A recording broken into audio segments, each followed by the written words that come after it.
오늘 말씀 구원 안에서 삽시다 라는 제목으로 말씀 살펴보고자 합니다. 예전에 대학가나 사람들 많이 다니는 곳에서 전도하는 사람들이 전도지를 나눠주면서 했던 말이 예수 믿고 행복하세요, 예수 믿고 형통하세요, 예수 믿고 복 받으세요, 이런 말이었습니다. 저는 길을 지나가면서 그 말을 들을 때마다 교회 나오게 하려고 사람을 속이는 것 같은 느낌이 들었습니다. 사람들이 여러분 행복과 복, 형통 이 단어들과 함께 떠올리는 것이 무엇입니까?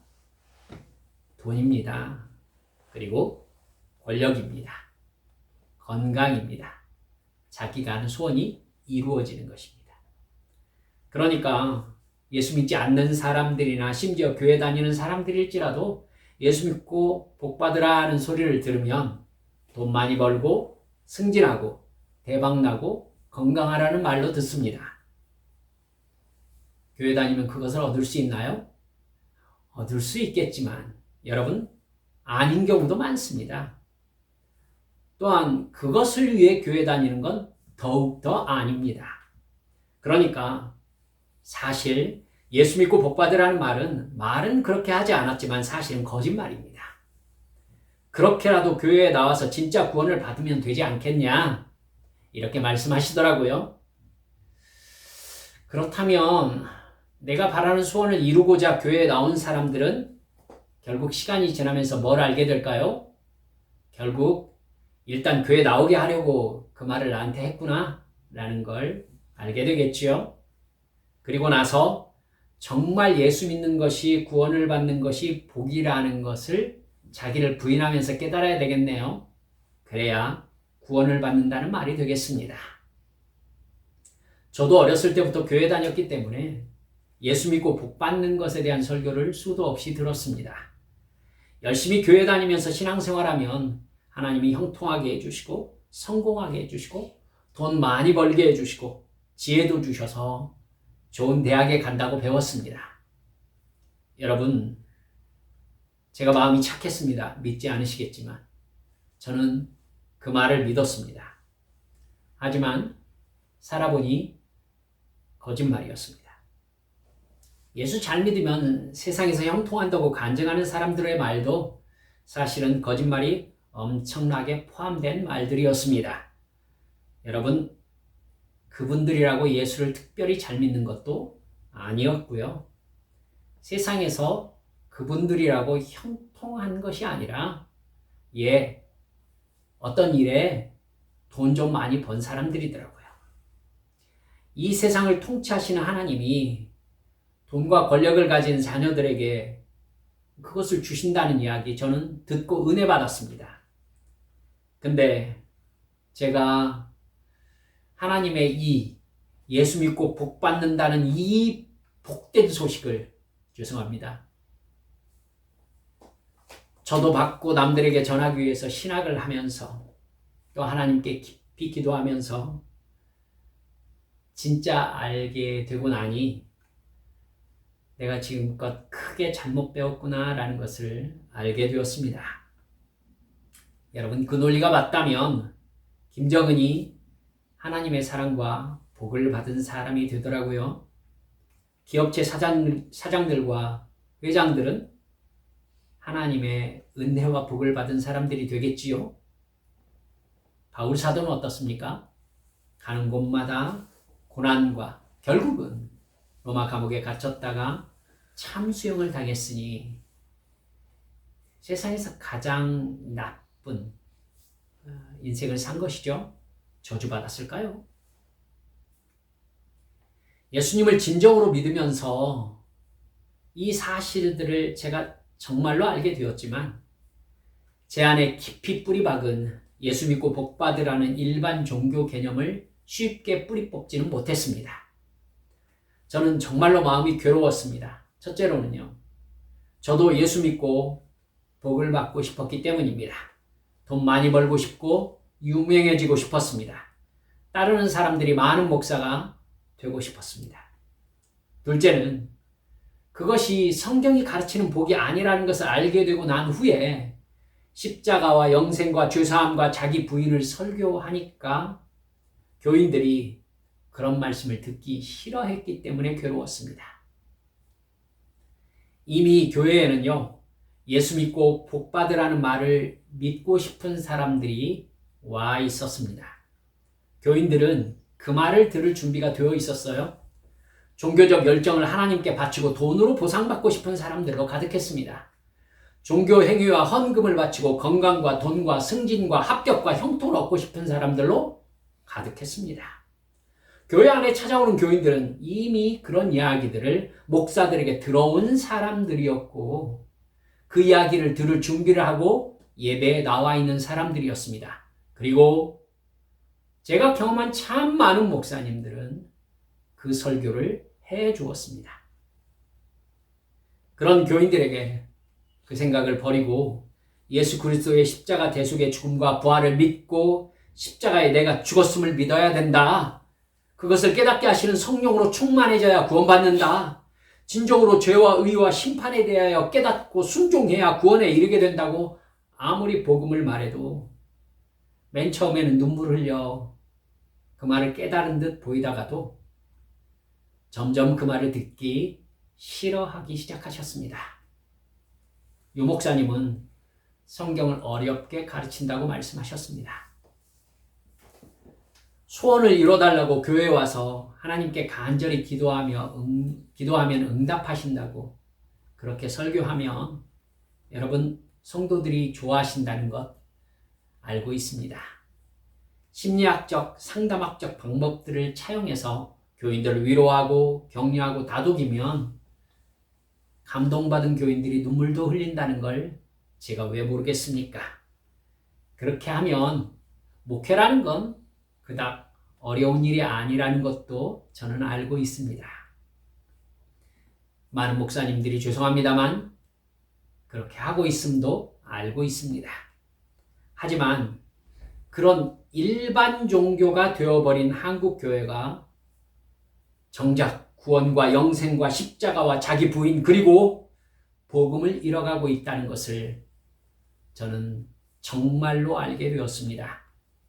하나님께서 그것 때문에 슬퍼하시고 진노하신다는 것도 알게 되었습니다. 여러분, 그리고 제 입을 성령께서 막으신다는 것 또한 알게 되었습니다. 제가 알아버린 이상, 여러분, 제가 우리 가족에게도 말을 합니다마는, 여러분, 마지막 심판의 시간에 저는 하나님께 다른 사람들보다 훨씬 더 엄격한 기준을 적용받겠죠. 목사니까요. 그렇죠? 마지막 날 주님께서 저를 보시고 너는 거짓말하는 인생을 살았다라고 한다면요, 저의 짧은 인생, 정말 아무것도 아닌 인생을 살아버린 사람이 되어버리지 않습니까? 여러분, 저는 그 길을 갈 수가 없었습니다. 영원토록 헛된 삶? 죄송합니다만 미치지 않은 이상은 그 길을 갈 수 없죠.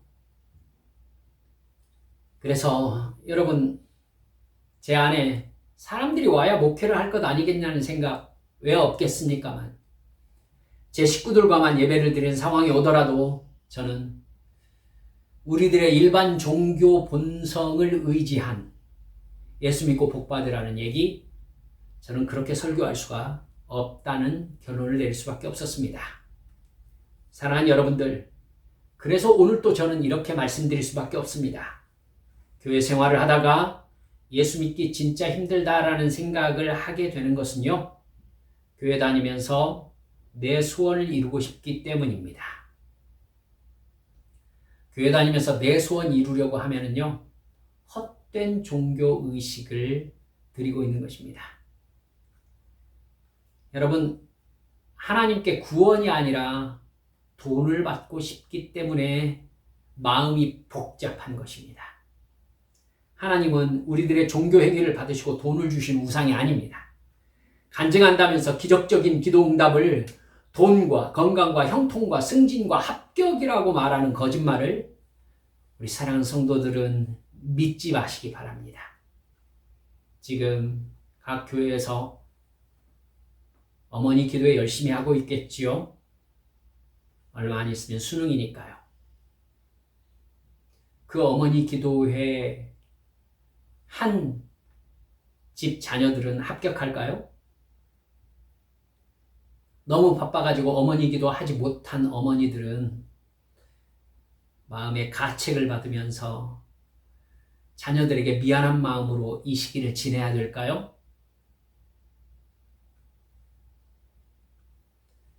사랑하는 여러분들, 하나님께서 바울 사도나 제자들에게 돈과 지위와 형통의 복을 주셔서 자기가 받은 것을 간증하게 하셨다면 어땠을까요?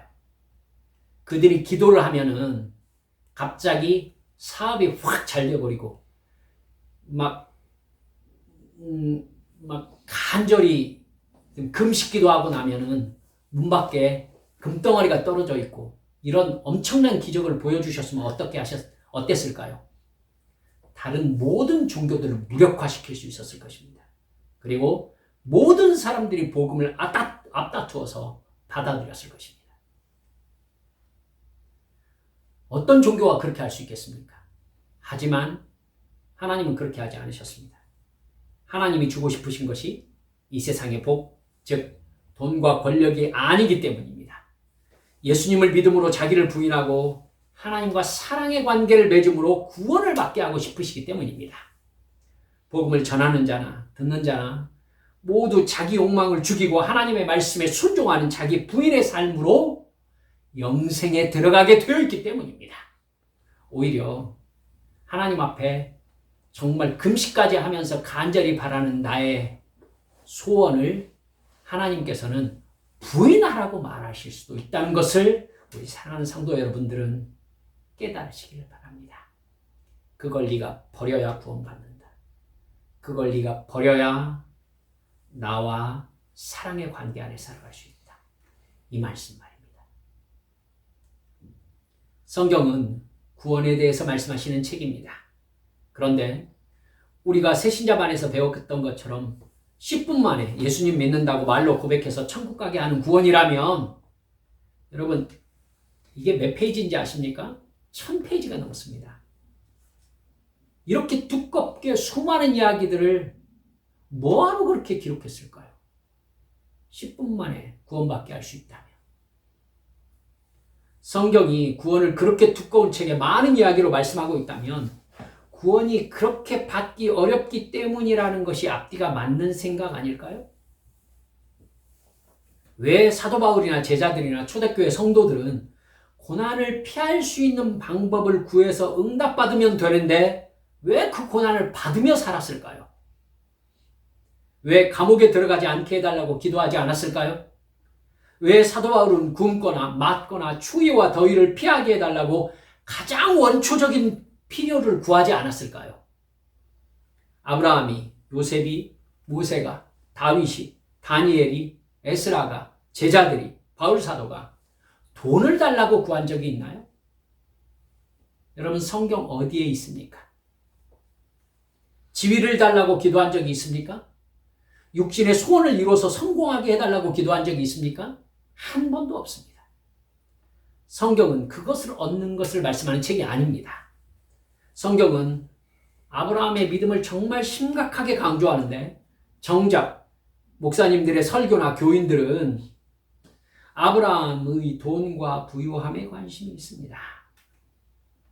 아브라함의 믿음 이야기를 하면 하나님과의 사랑의 관계로 이해하는 것이 아니라 나도 아브라함의 믿음을 가져서 아브라함의 돈, 즉 복을 받고 싶은 겁니다. 교인들의 생각을 성경과 전혀 포인트가 맞지 않게 만든 저희 목사들의 죄입니다. 그리고 일부는 잘못 믿은 교인들의 죄입니다.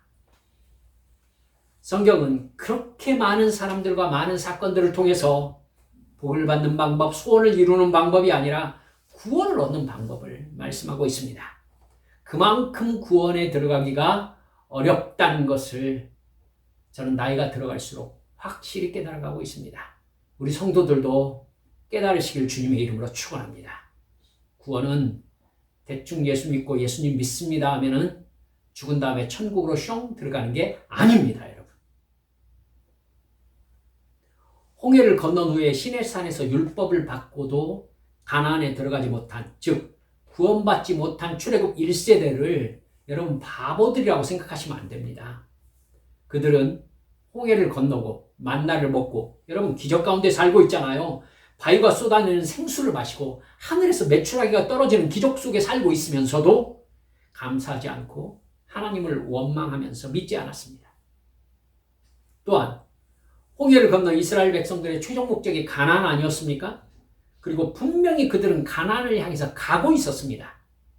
하나님이 인도하시는 구름 기둥과 불 기둥이 그들의 눈에 보이고 있었습니다. 따라서 여러분, 자기들의 목적지가 확실했고 하나님이 필요를 채우고 계시고 하나님의 임재가 보이는 그 상황은 그들이 모든 순간 감사와 순종하는 게 당연한 순간이었습니다. 그러나 그들은 모든 상황에 원망과 불만과 불평과 불안으로 반응했습니다. 결국 그들은 가나안, 즉 히브리서의 해석으로 할 것 같으면 구원받지 못했습니다. 그렇다면 우리들은 그들보다 나은 믿음을 가지고 있습니까? 하나님은 아들 예수 그리스도를 십자가에 나 대신 못 박아 죽게 하셨습니다. 지옥의 형벌이 얼마나 고통스럽고 두려운지를 알려주는 장치가 십자가입니다. 그 십자가는 예수님이 나를 대신해서 죽으신 것입니다. 즉 예수님이 아니면 내가 영원토록 그런 끔찍한 형벌을 받아야 마땅한 죄인인 것입니다.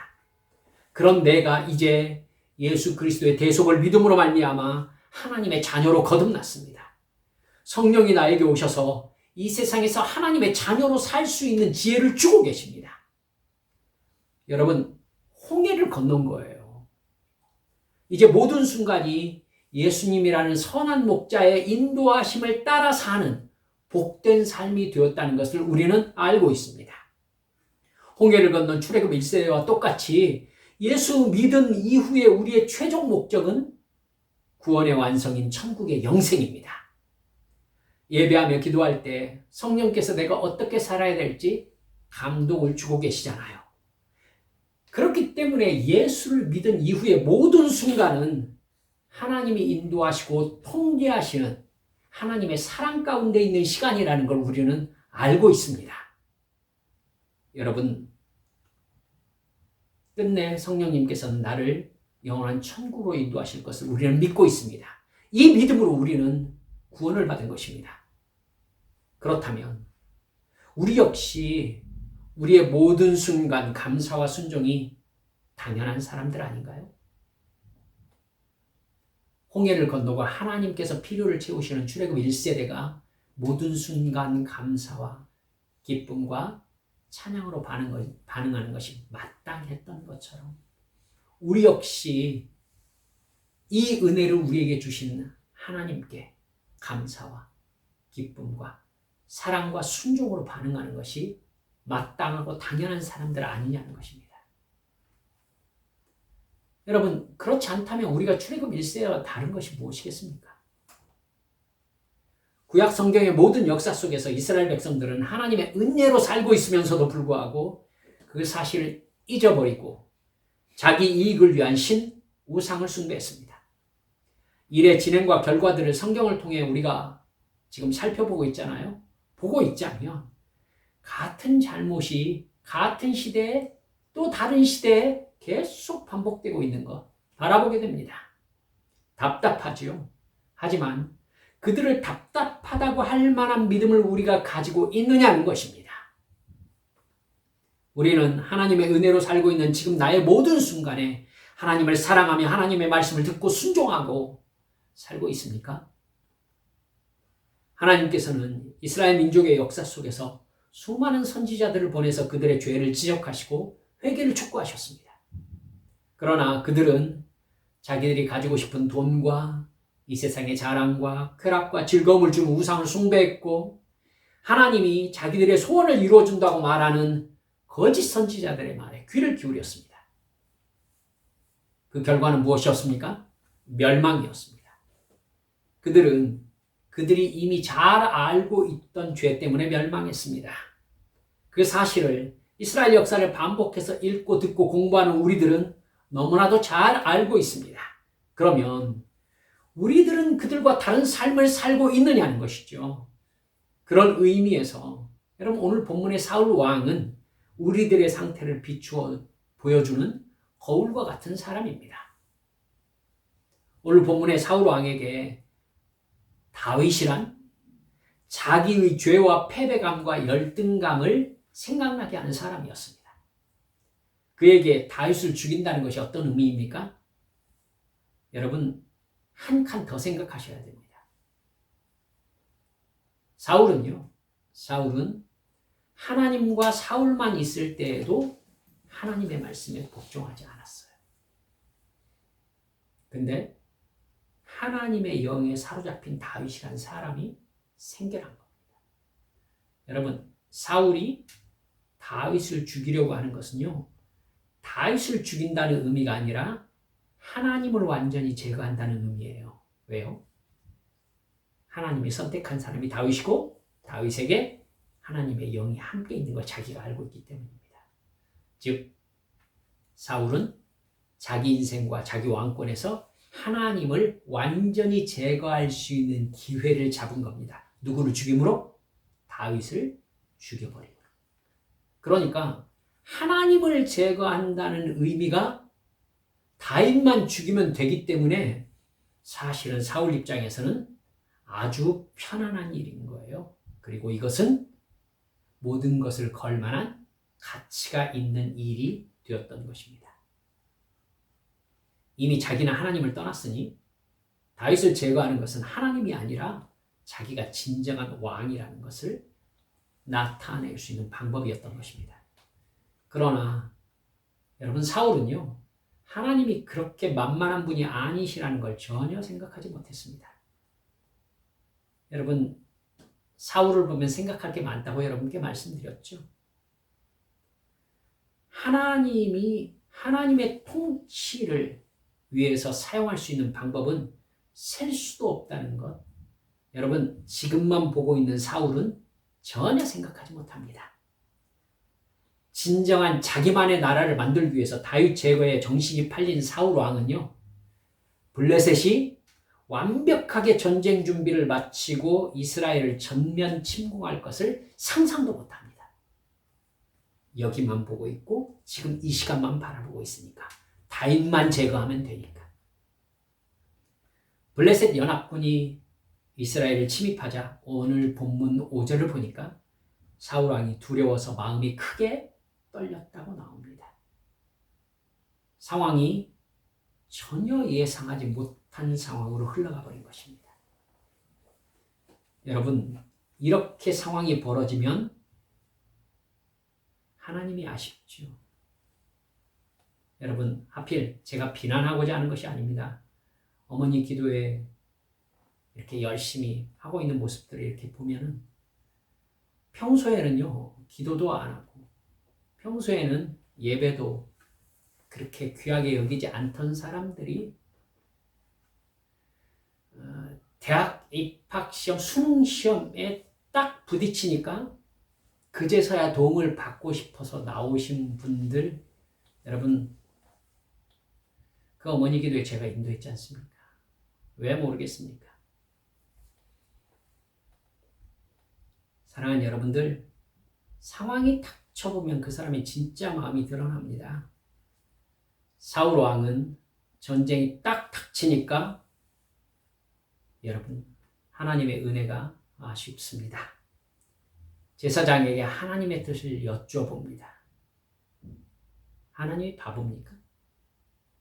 하나님은 꿈으로도 우림으로도 선지자로도 아무런 말씀을 하지 않으셨습니다. 블레셋의 침공을 생각지도 못했던 그는 하나님과의 관계에 신경도 쓰지 않았고, 그렇기 때문에 하나님이 자기에게 아무 말씀도 하지 않으실 가능성을 평소에 생각지도 못한 것입니다. 하나님을 자기 인생에서 제거한 사울왕은 그 하나님이 자기 자신을 제거할 줄 생각을 못한 거예요. 그렇게 하나님이 나를 제거하려고 마음먹으시면 무슨 일이 발생하는지 감도 잡지 못했습니다. 그런 결국 하나님께 세움받은 왕이 신접한 자, 무당을 찾습니다. 영매를 찾지요. 그 무당이 뭐라고 합니까? 예, 당신이 내일 죽을 것이라고 말합니다.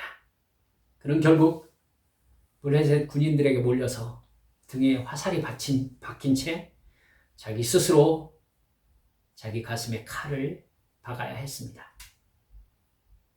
우리들도 전심으로 예배하지 않고 기도의 약속을 지키지 않고 하나님의 구원의 은혜에 감사하지 않고 순종하지 않으면서도 사울 왕처럼 생각할 때가 많습니다. 전심으로 예배하지 않아도 기도의 약속을 지키지 않아도 하나님의 구원의 은혜에 감사하며 순종하지 않아도 지금이라는 상황이 유지되는 것이죠. 그렇게 힘들지 않은 겁니다. 그때 하나님은 인격적으로 촉구하십니다. 얘야, 하나님이 네 삶의 주권자다. 하나님을 사랑해라. 하나님께 온전한 예배를 드려라. 하나님께 늘 깨어 기도해라. 하나님의 은혜에 늘 감사하며 성령님의 감동하심에 순종해라. 이게 영원한 천국을 위한, 영생을 위한 너의 준비다. 너는 그걸 잃으면 아무것도 아니다. 그러나 그 말씀을 듣고도 사울왕처럼 늘 하시는 말씀으로 듣고 그냥 넘기고 무시합니다. 그 말씀에 순종하려면 더 진한 감동이 있어야 될 것처럼 행동합니다. 그렇게 시간이 지나면 어떤 일이 발생하지요? 우리 사랑하는 성도 여러분들은 겪으신 분들 있으십니다. 시간이 지나면 그렇게 계속 우리의 영적인 상태를 방치하면 하나님께서 어느 순간 지금의 나를 지탱해 주시는 나의 모든 지탱하고 있는 모든 상황을 뒤집어 버리십니다. 내가 날 수 있는 조건이 되어 주었던 이만큼의 돈, 이만큼의 지위, 이만큼의 가정, 이만큼의 건강, 이만큼의 인간관계 뒤집어 버리실 때가 있으십니다. 그런 상황을 맞이하는 사람 그 누구도 상황이 이렇게 될 줄 생각하지 못합니다. 그 상황에 들어가서야 사울 왕에게 하나님께서 사무엘을 통해 경고하셨던 것처럼 하나님이 나에게도 회개하고 말씀에 순종하는 믿음으로 돌아와야 된다고 계속해서 경고해 오셨다는 것을 그제서야 깨닫게 되는 것입니다. 사랑하는 여러분들, 예수님의 비유 중에 나오는 1만 달란트 빚진 종을 탕감해 주시는 주인의 이야기. 여러분, 그 주인이 1만 달란트 얼마인지 아시죠? 여러분, 금의 무게로 할 것 같으면 금 한 달란트가 34kg 정도 됩니다. 금의 무게로만 할 것 같으면 약 한 45조 정도 되더라고요. 1만 달란트. 여러분,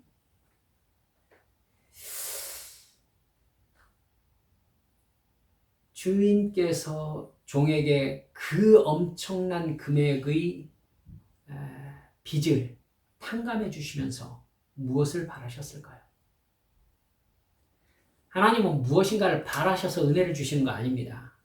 하나님이 무엇인가를 대가로 받고자 했다면 그건 은혜라고 부를 수 없겠죠. 주인은요, 종의 1만 달란트를 탕감해 주시면서 뭔가를 받고자 한 게 아닙니다. 종이 주인에게 진정으로 감사하며 그 은혜를 받은 사람답게 살아가기만을 바라셨습니다. 어렵습니까? 아니지요. 여러분, 그 엄청난 빚을 탕감해 주시면서 그 탕감해 주신 것에 대한 감사와 탕감받은 자로서의 마땅한 삶의 반응을 하면서 살기를 바라셨다는 겁니다. 그러니까 어쩌면 마땅합니다. 마땅해요. 하지만 종은 그 1만 달란트 탕감받은 사건을 어떻게 해석합니까? 종과의 계산이 끝난 것이라고 받아들입니다. 무슨 차이일까요? 주인은 종을 사랑했지만 종은 주인을 사랑하지 않은 것입니다. 따라서 주인의 은혜는 돈이 넘쳐나는 주인이 기분 좋아서 자기에게 준 혜택 정도로 해석되었던 겁니다. 고맙지요. 하지만 이제 그것으로 끝인 겁니다. 따라서 탕감받고도 은혜받은 사람으로서의 마땅한 반응도 없었습니다. 주인은 그렇게 그 종에게 베푼 은혜가 그 종에게 아무것도 아닌 것이 된 상황에 진노했습니다. 1만 달란트? 여러분, 그게 그렇게 가볍게 취급될 수 있는 돈이 아니지 않습니까? 결국 그에게 베푼 은혜는 그 은혜에 대한 믿음의 반응과 순종이 없었기 때문에 취소되었습니다. 주인은 그를 가둡니다. 1만 달란트를 다 갚을 때까지요. 여러분, 나가서 뭔가 해야 돈을 갚을 수 있잖아요. 근데 가둬요. 무엇을 말하고 있는지 아시겠어요? 가둬놓으면 갚을 가능성이 이제 한 푼도 없잖아요. 영원히 그 빚을 갚을 수 없기에 그곳이 지옥인 겁니다. 그리고 제가 알기로 주님께서 십자가 대속의 죽음과 부활로 우리를 꺼내신 지옥은요, 1만 달란트보다 훨씬 더 엄청난 것입니다. 홍해를 건넜지만 가나안에 들어가지 못한 출애굽 1세대 같은 거죠. 그 종이. 왕으로 선택받아 하나님의 특별한 능력을 경험했지만 자기 이익을 위해 불순종을 택한 사울 왕과 똑같은 거죠. 1만 달란트 탕감의 은혜를 날린 종, 여러분 홍해를 건너게 하신 하나님의 은혜를 날린 출애굽 1세대, 왕으로 선택받은 은혜를 날린 사울 왕, 예수님의 제자로 부름받은 은혜를 날려버린 가룟 유다, 모두 같은 사람입니다. 예수님의 십자가 대속의 죽음과 부활의 은혜를 깨닫게 하시면서 하나님께서 저와 우리 한빛 성도들에게 무엇을 바라셨을까요? 하나님을 사랑하고 예수님의 사랑과 은혜에 믿음과 순종으로 반응하기를 바라셨지요. 그러나 진정으로 그렇게 하나님을 사랑하는 반응으로 내 나머지 인생의 시간을 채우는 진정한 믿음의 사람은 아주 극소수입니다. 그렇기 때문에 제가 외람되지만 교회 다니는 사람들 중에 구원받을 사람들은 아주 소수일 것입니다. 라고 말씀드리는 것입니다. 교회를 다니면서도 사울왕처럼 적당한 거리를 두고 나의 삶을 영위하면서 하나님의 은혜를 계산합니다. 하나님을 사랑하려고 하는 것이 아니라 여러분 예수님의 십자가 대속의 죽음과 부활을 믿었다라는 과거에 울컥했던 그 사건을 근거로 해서 이제 천국은 해결되었네, 지옥은 해결되었네 라고 생각하는 것입니다. 사랑하는 여러분들, 1만 달란트 탕감해 주니까 그 종이 그러면 계산이 끝났네? 이거하고 똑같은 거잖아요. 나는 이제 무슨 죄를 지어도 지옥은 안 가네? 구원은 취소될 수 없으니까? 1만 달란트 취소 안 됐습니까? 이단이라고 하실지 걱정됩니다. 하나님의 은혜가 사랑의 반응이 아니라 이 계산으로 바뀔 때 하나님은 진노하십니다. 용서가 용서로 받아들여지지 않았기 때문이지요. 사랑이 사랑으로 받아들여지지 않았기 때문입니다. 은혜가 은혜로서 받아들여지지 않았기 때문입니다. 여러분, 그런 마음을 가지고 있으니까 예수님의 십자가 대속의 죽음과 부활을 계산으로 보는 것입니다. 그 사람은 처음부터 구원받은 사람이 여러분의 입술로 얘기하세요. 맞습니까? 아닙니다. 여러분. 구원받았던 적이 없는 거예요. 용서받았던 적이 없는 거예요. 하나님은 나를 사랑하셨으니 나도 하나님을 사랑하기만을 바라십니다. 사랑이 바라는 게 돈입니까, 여러분? 아니잖아요. 그렇죠? 여러분도 모두 누군가를 사랑해 보셨을 것입니다.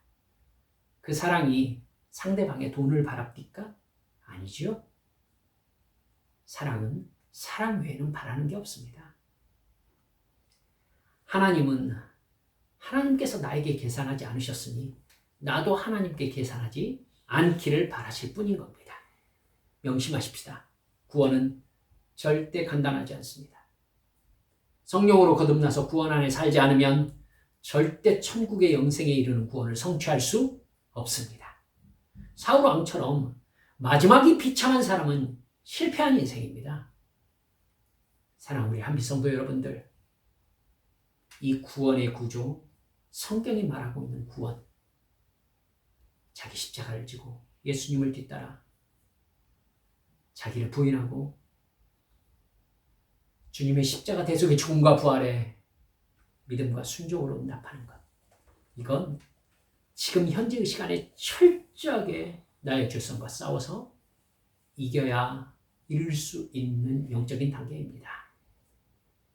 사랑하는 여러분들, 우리가 어떻게 살든지 마지막 영생의 순간이 영광스러운 하나님의 자녀로서 오늘 설교 제목대로 구원 안에 살아가시는 우리 복된 성도들 모두 되어주시기를 주 예수님의 이름으로 축원합니다. 우리 함께 기도하십시다. 사랑하는 여러분들, 어떻습니까? 우리가 정말로 예수 믿는 사람들입니까? 정말 그 구원의 은혜에 붙잡혀 있는 사람들입니까? 시간이 지날수록 이 사실을 더 깊이 깨달아야 된다는 마음의 감동을 성령께서 주고 계십니다. 제가 믿기로는 우리 사랑하는 성도들께도 그런 성령의 감동하심이 있을 걸로 저는 믿습니다. 시간 기도하시면서 주여, 우리 주님 앞에 믿음과 순종으로 응답할 수 있는 방법이 무엇입니까? 제가 감당해야 될 사명이 무엇입니까? 주여, 제가 지금 이 시간을 어떠한 마음으로 살아야 합니까? 성령 충만케 해주시라고 이 시간 주님 앞에 함께 통성으로 기도하시겠습니다. 기도합니다. 아버지 하나님, 감사합니다.